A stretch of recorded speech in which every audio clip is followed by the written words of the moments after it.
This video is very important for the eBay sellers. Today I'm going to talk about the major two blunders which mostly committed by the eBay sellers.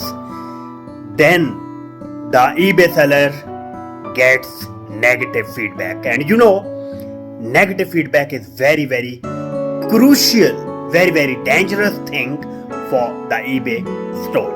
First thing is never give fake tracking number.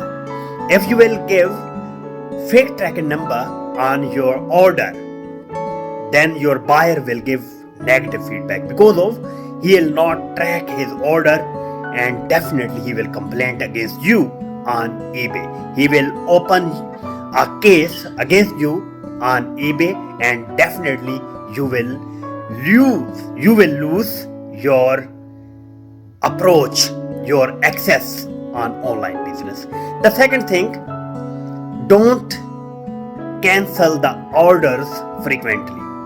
If a eBay seller will mostly cancel the orders, definitely buyers will not pay attention towards that eBay store. So these two major things which compulsory for an eBay seller to act upon over it. Thank you.